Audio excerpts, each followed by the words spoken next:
নমস্কার বন্ধুরা, পূর্ণিমা village live in কিচেনের তরফ থেকে ছোটদের ভালোবাসা, বড়দের প্রণাম। আজকে রান্না করব যে পুকুর থেকে মাছ ধরেছে, মাছের তেল ঝাল আর ওই যে লোটে মাছের চচ্চড়ি। এই যে পান্ডা সব করে নিয়েছি।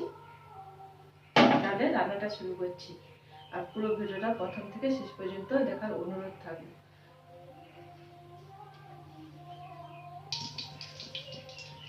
কড়াইটা গরম হয়ে গেছে, মাছগুলো ভেজে নেব।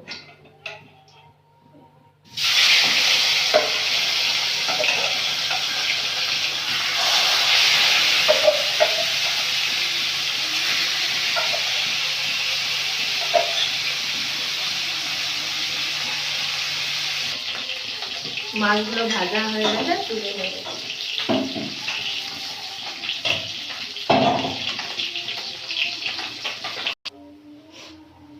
মাছের ঝালটা করবো, কড়াইতে তেল আছে, অল্প একটু তেল দিয়ে দেবো।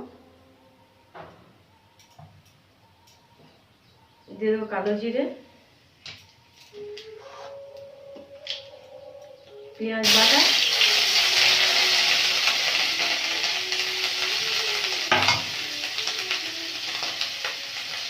আর এই যে আদা,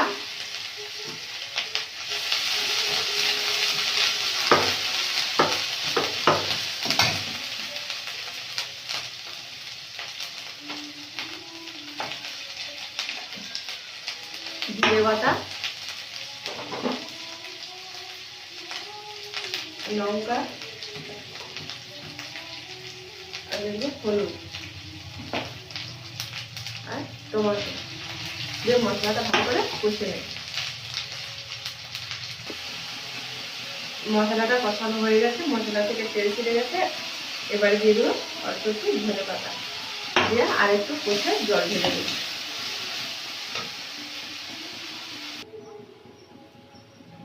ঝোলটা ফুটে গেছে, মাছগুলো দিয়ে দেবো, দিয়ে স্বাদ মতো লবণ দিয়ে দেবো।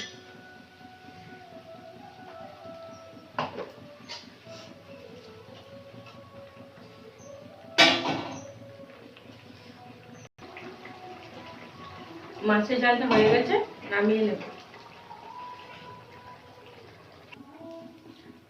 কড়াইটা ধুয়ে বসিয়ে দিয়েছি, কড়াইটা গরম হয়ে গেছে, তেল দিয়ে দেবো।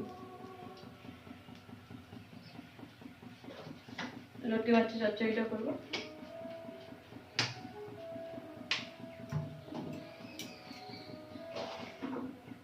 দিয়ে দেবো 5 ফোড়ন,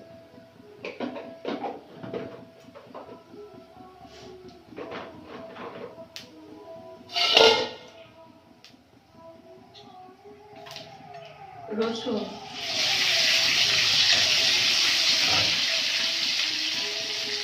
আর দেবো পেঁয়াজ। রসুন আর পেঁয়াজটা ভালো করে ভাজা ভাজা করে নেব।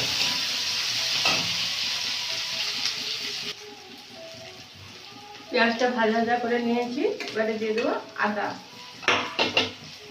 আর দিয়ে দেবো লঙ্কার গুঁড়ো, দিয়ে দেবো হলুদ, দিয়ে ভালো করে মশলাটা কষে নেব। টমেটো ধনে পাতাটাও দিয়ে দেবো, আর জিরে বাটাটাও দিয়ে ভালো করে মশলা কষে নেব। মশলাটা কষানো হয়ে গেছে, মশলা থেকে তেল ছেড়ে গেছে। এবারে আলুটা দিয়ে দেবো, আপনারা ভেজেও দিতে পারেন। দিয়ে দেবো লোটে মাছ, লবণ হলুদ মেখে রেখেছিলাম, দিয়ে দেবো।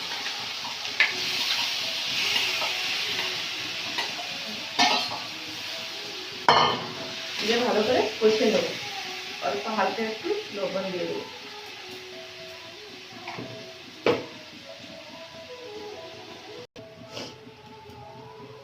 কষানো হয়ে গেছে, এই যে জলটা যে বেরোচ্ছে, আর জল দেবো না, ওই জলে চচ্চড়িটা হয়ে যাবে। এবারে ঢাকা দিয়ে দেবো।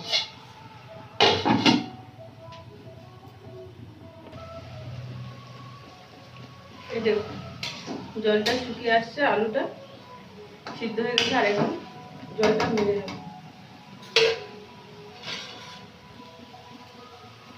লোটে মাছের চচ্চড়িটা হয়ে গেছে, নামিয়ে নেব।